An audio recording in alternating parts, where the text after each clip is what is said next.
Rome সম্রাট ডেকে বললেন, আব্দুল্লাহ ইবনে হুযাফা, 7 দিনের জন্য তোমাকে সময় দিলাম, তুমি একটু ভেবে চিন্তে আমাকে সংবাদটা দাও। 1 সপ্তাহ পরে জিজ্ঞাসা করলেন, আব্দুল্লাহ ইবনে হুযাফা, তোমার মনের গতি কেমন? কয়, আগে যেমন ছিল এখনো মনের গতি তেমন। নির্দেশ দেওয়া হলো, আব্দুল্লাহ ইবনে হুযাফার দেহ থেকে মাথাটা আলাদা করবে। ঘোষণা দিলেন, অসংখ্য মানুষের জামায়াত আব্দুল্লাহ ইবনে হুযাফার কাছে জল্লাদ গেলেন তরবারি লইয়া। হযরত আব্দুল্লাহ ইবনে হুযাফার মাথা থেকে মাথাটুকুন দেহ থেকে আলাদা করবেন। আব্দুল্লাহ ইবনে হুযাফা মুস্কি মুস্কি হাসতে আরম্ভ করেছে। রোম সম্রাট জিজ্ঞেস করলেন, অপেক্ষা করো, হাসার কারণটা কি?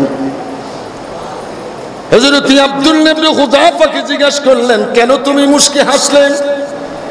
হযরত আব্দুল্লাহ ইবনে হুযাফা তাকে বলে, রোম সম্রাট, জল্লাদ যখন আমার কাছে এসেছে আমার মাথাটুকুন আলাদা করার জন্য, আমি তাকাইয়া দেখি রে, হাসে দেওয়ার কারণ একটাই রে, আমি দেখি আমার নূরের নবী আমার সামনে হাজির।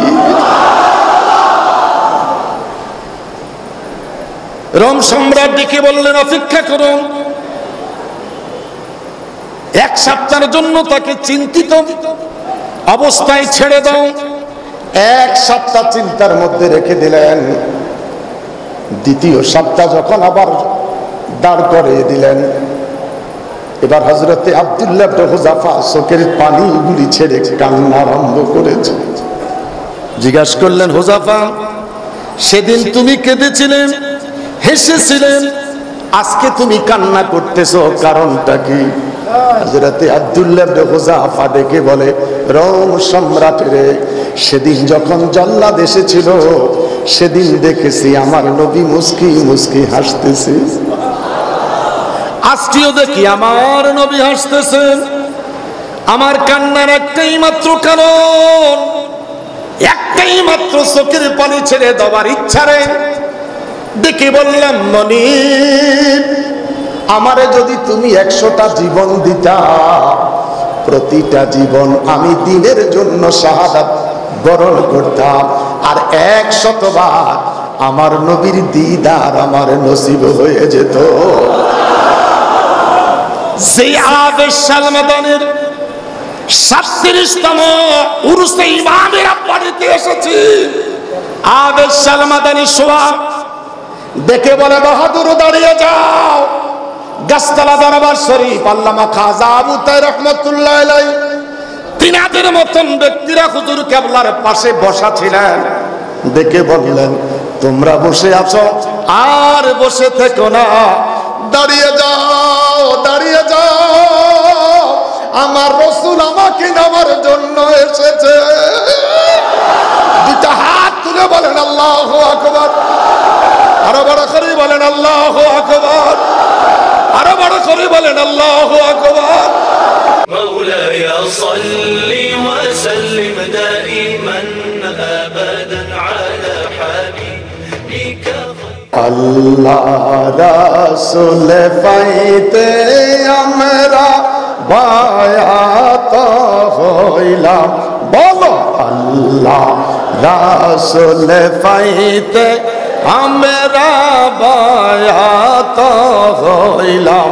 মুর্শিদ চাঁদ হয় না যে বদনাম, দয়াল চাঁদ হয় না যে বদনাম।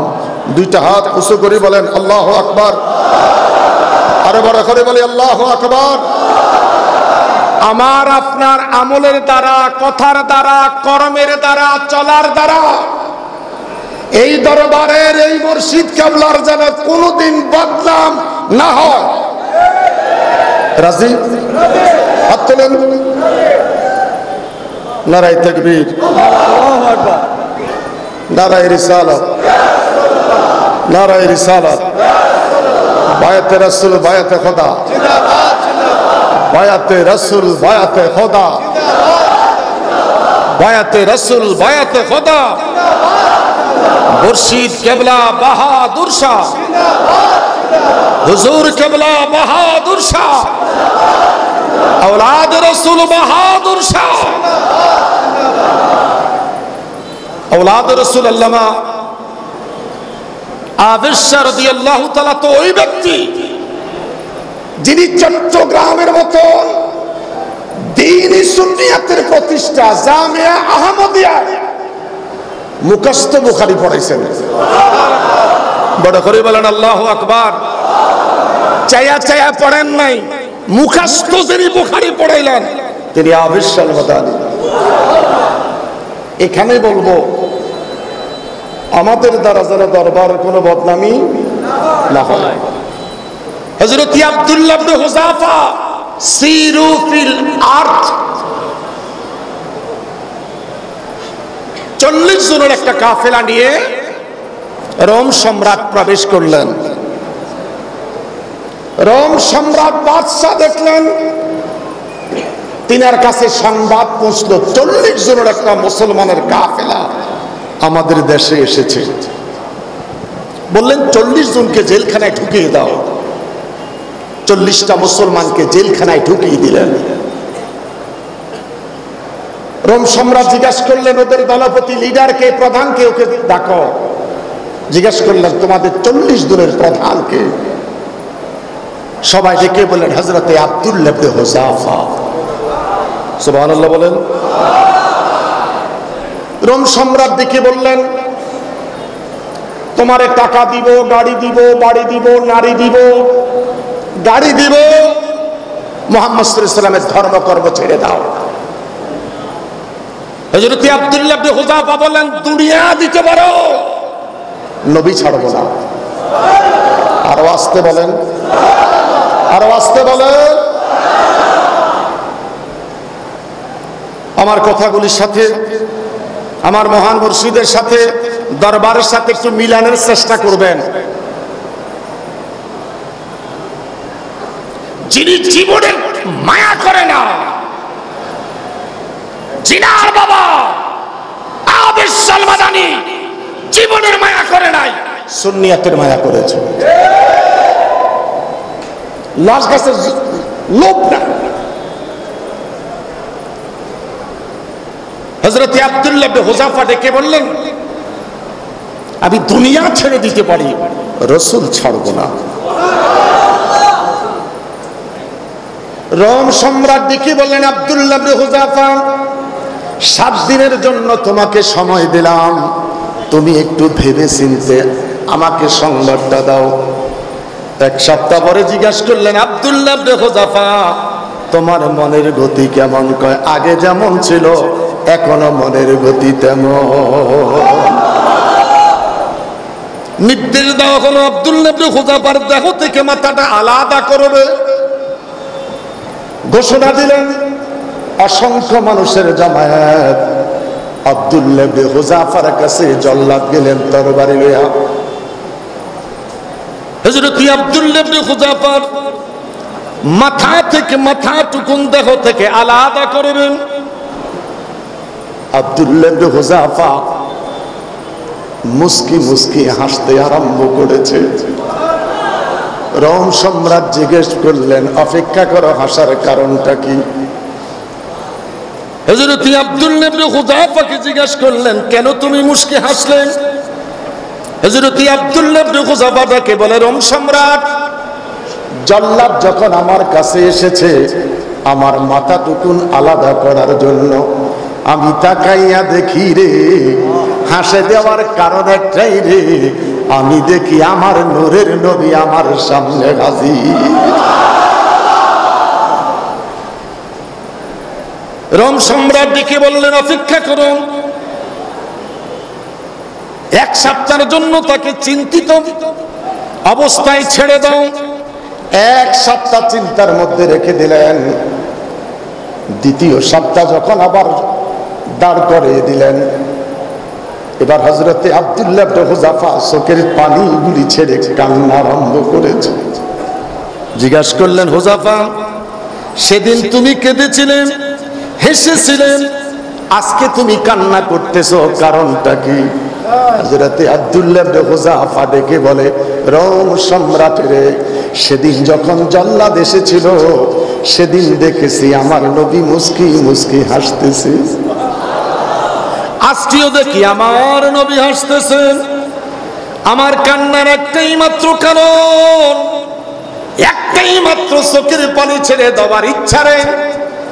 দেখে বললাম, মনির আমারে যদি তুমি 100টা জীবন দিতা, প্রতিটা জীবন আমি দ্বীনের জন্য শাহাদাত বরণ করতাম, আর 100 বার আমার নবীর দিদার আমার নসিব হয়ে যেত।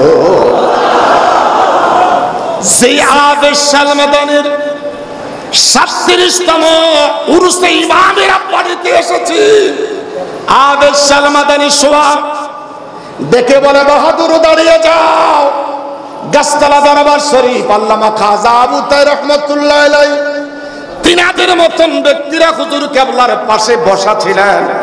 দেখে বললেন, তোমরা বসে আছো আর বসে থেকো না, দাঁড়িয়ে যাও, দাঁড়িয়ে যাও, আমার রাসূল আমাকে নেওয়ার জন্য এসেছে।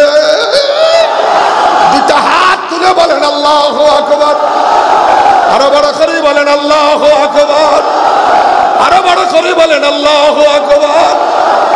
জানিও গো জানি পাবো না তোমাকে, জানিও গো জানি পাবো না তোমাকে, দিও দিও দেখা কঠিন হাসরে, দিও দিও দেখা কঠিন হাসরে, দামানে ডাকিয়া বেড়া পার করে সাথে নিয়ে যেও জান্নাতে ঠিকানা, সাথে নিয়ে যেও জান্নাতে ঠিকানা। বলেন না, সাথে নিয়ে যেও জান্নাতে ঠিকানা। আবেশ সালমাদানির হাত ধরে এই বায়াতে রাসূল যারা গ্রহণ করেছেন, এটা যদি ধরে রাখতে পারেন, আবেশ সালমাদানির হাত মোবারক ধরে জান্নাতে কারা কারা যেতে চান?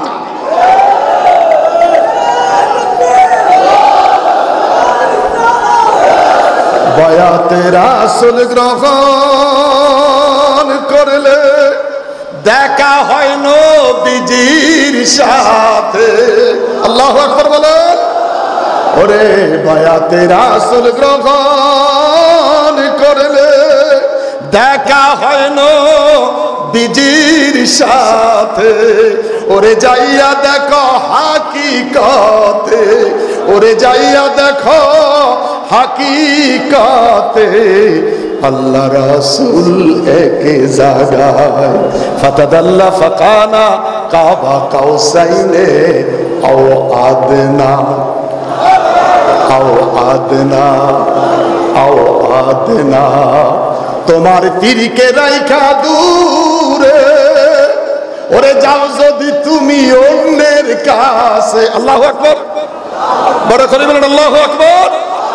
তোমার তীরকে রাইখা দূরে, যাও যদি তুমি অন্যের কাছে, ওরে দিবে নাকি সুই তোমারে, দিবে নাকি সুই তোমারে, সে যদি আসল ফিরে হয়।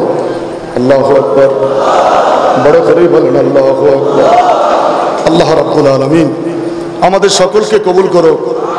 আমরা এই দরবারের তরিকতের ভাই, কারো সেশন আগে, কারো সেশন ইউনিভার্সিটি 10 বছর 15 বছর পরে যায় টুবি আর কালা জামে এগুন দেয়। কথা বলেন ঠিক কিনা? ইউনিভার্সিটি বিশ্ববিদ্যালয় যারা অধ্যয়ন করে তাদেরকে কালা টুপি আর এই কালা জামা এগুন 10 বছর 15 বছর পরে এদেরকে দেওয়া হয়। অনেক ছেলে মেয়েরা বাচ্চা লই যায়। একটু কথা বলেন। ইমামের আব্বারি দরবার, কেউ আগে মুরিদ কেউ পরে মুরিদ। আমরা এই দরবারের তরিকতের ভাই, আলহামদুলিল্লাহ বলেন। আমি এতদিন খুব ভয়ে ভয়ে ছিলাম। আবুল হাশেম সাহেব খালি আমারে বলতেন খলিফা মোশাররফ হোসেন হেলালি, এখন আর টেনশন নাই। আমার ভাইও খলিফা আবুল হাসান, বড় খলিফা বলেন না মারহাবা। শুধু দরবারের খলিফা নয়, দরবারের ইমাম, দরবারের ইমাম। আমি বছরে 2 দিন আমারে পান, ওরে প্রত্যেক জুমাতে পান। দামিকে দামিকে আবুল হাসান। আলহামদুলিল্লাহ। আমার আলোচনা শেষ। প্রোগ্রামটা হওয়ার সাথে সাথে বাবাকে বলেছিলাম, বাবা আমি উমরায় যাবো, তো তুমি হাজিরা দিয়ে চলে যাও।